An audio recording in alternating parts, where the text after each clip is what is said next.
You've heard it 1,000 times. Your thoughts create reality. But if you're going to make that work, there's two things you'd better know. One, what exactly are thoughts?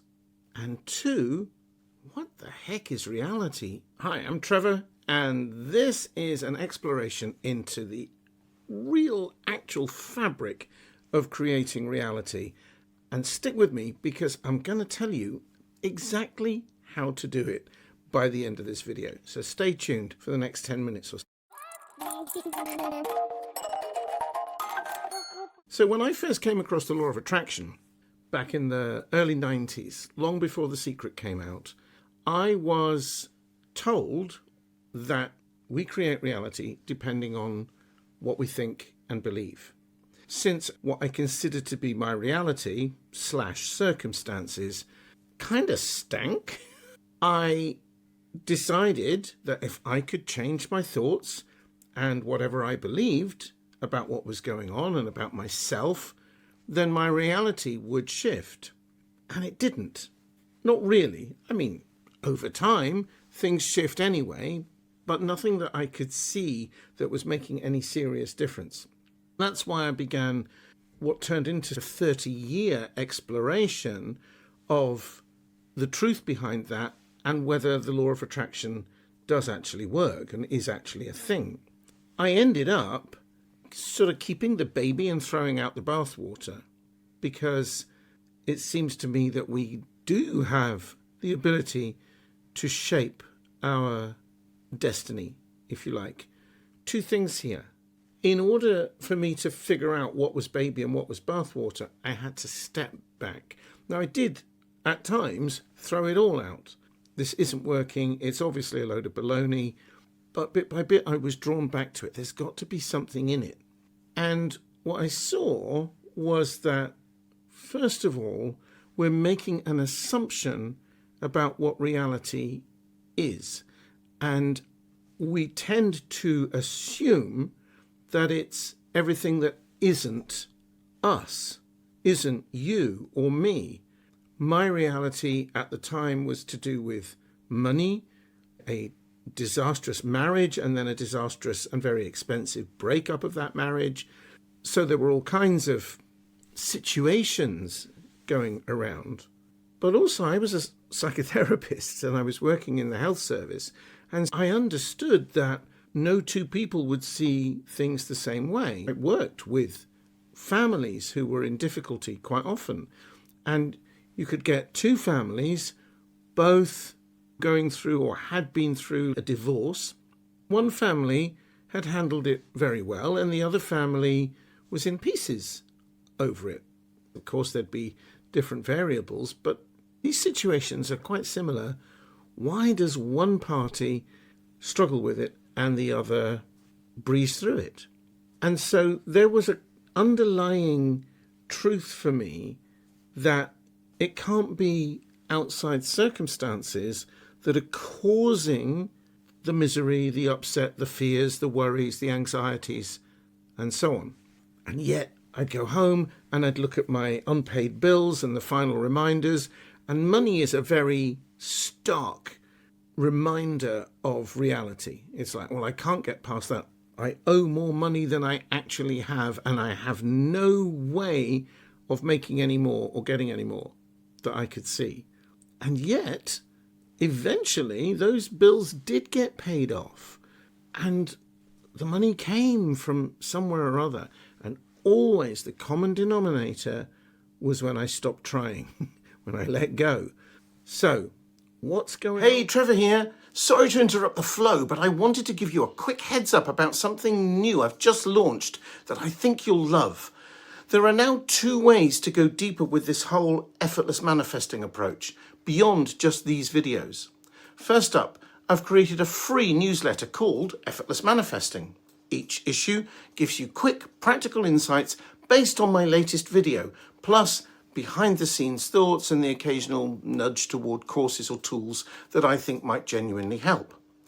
And if you're ready to go a bit deeper still, I've also created Effortless Manifesting Wisdom, a paid monthly newsletter where we explore timeless teachings that form the background to these effortless manifesting ideas.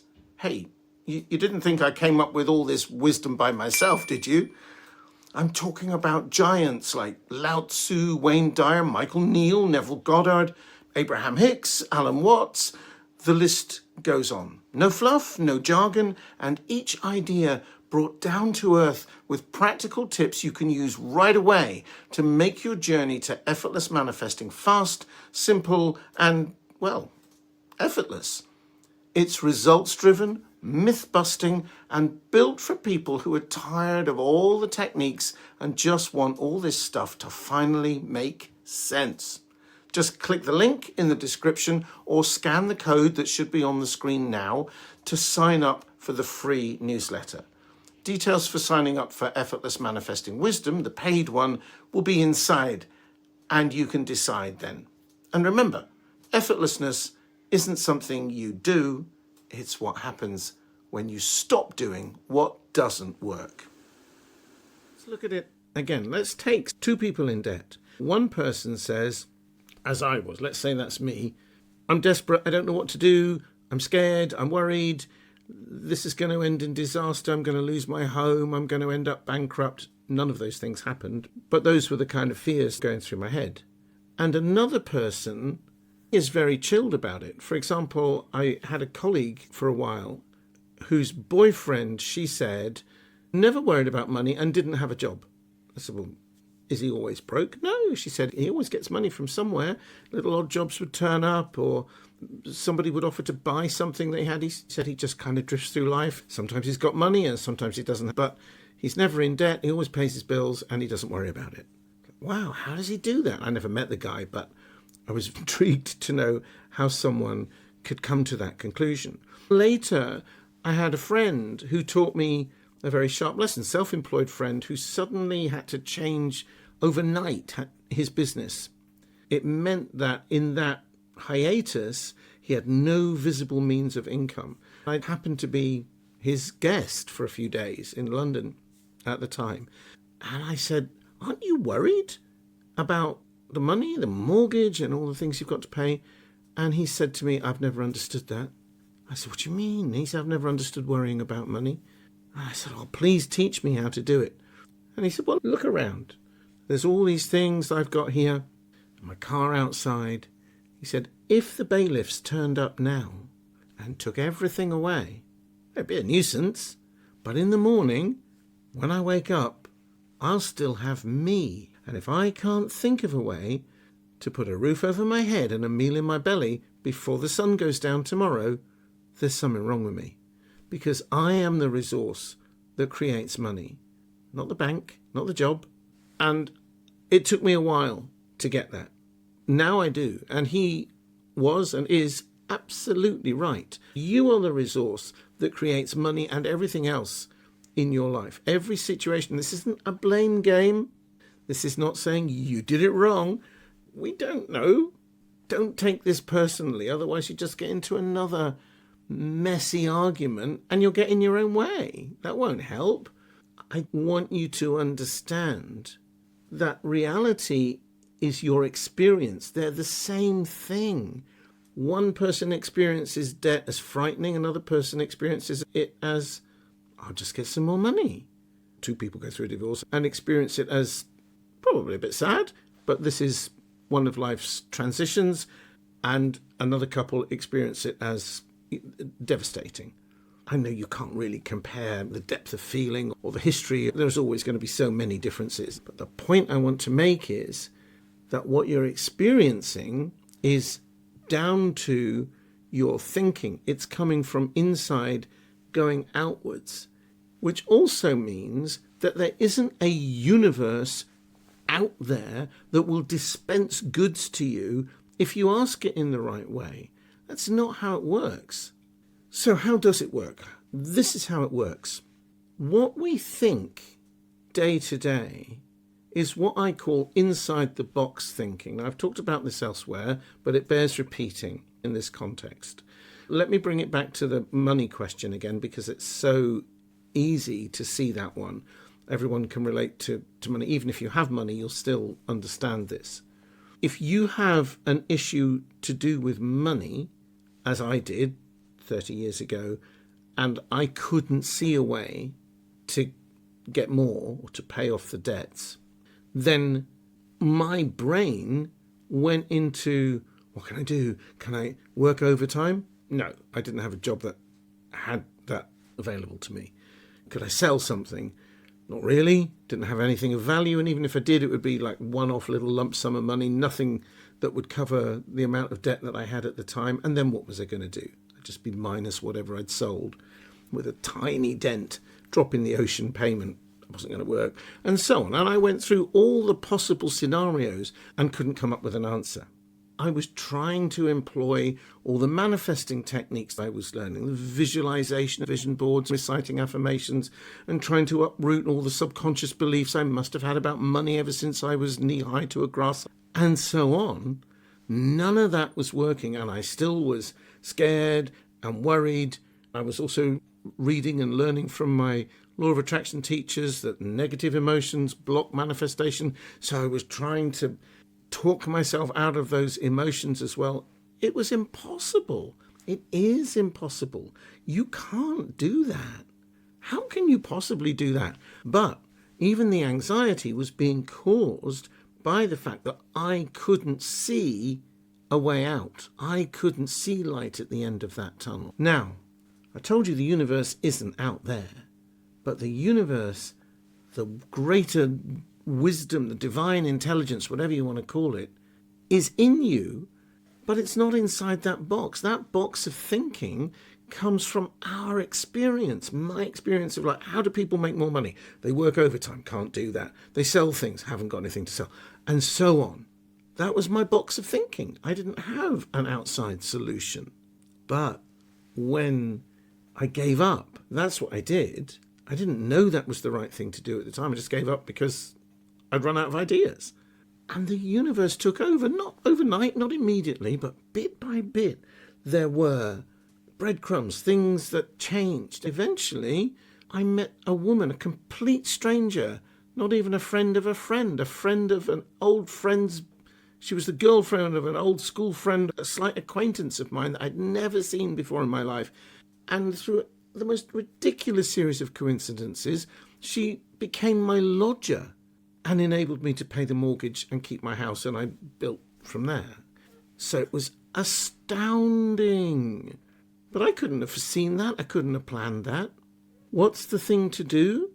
The only technique, if you can call it that I've kept from all the law of attraction instructions that I had is take inspired action. But you've got to know what that means. Because when you let go, what happens is you relax. I don't know how to fix this. Really, let go. I don't know how to fix this. Inside the box, your only box of thoughts is your experience, maybe what other people have taught you. But the universe has an infinite number of ways. So, let go.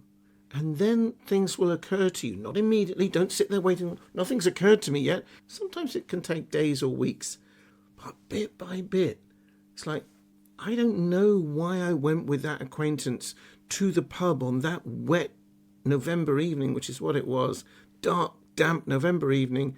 And it was an empty pub. This guy walks in who knew my acquaintance from years back. They hadn't seen each other for years, but they'd been to school together. The barmaid turned out to be that guy's girlfriend, and we all got into a chat. She got interested in something I was saying about a job. Came to visit me the next night at my invitation and went, wow, this is a big house, lovely, and it's warm. I'm looking for a warm place to live. Do you want a lodger? I couldn't have planned that. But it didn't happen overnight. It was November. I think I decided that the money issue was out of my control back in the summer. So take inspired action. Let go and let the universe lead you. It knows what you want. You don't have to keep repeating affirmations or uprooting beliefs. It knows because it's you. It's in you already. You don't have to keep saying, hey, deity, divine intelligence, did you hear me? I said I wanted money or a new partner or a new car. It knows. I did it with a Mercedes as well. It works with everything. So there really is no struggle required to manifest whatever you want. There's two types. There's the inside the box thinking, the conscious ones that you know, and those are useful. We need them to know how to cross roads and make cups of tea and all the routine things that we do every day and our jobs and complex things. We need the boxes of thinking. But when you're faced with an issue that you can't see how to get out of, or you want some change in your life, let go. The universe, which is in you, knows about it, and it will lead you there if you follow it.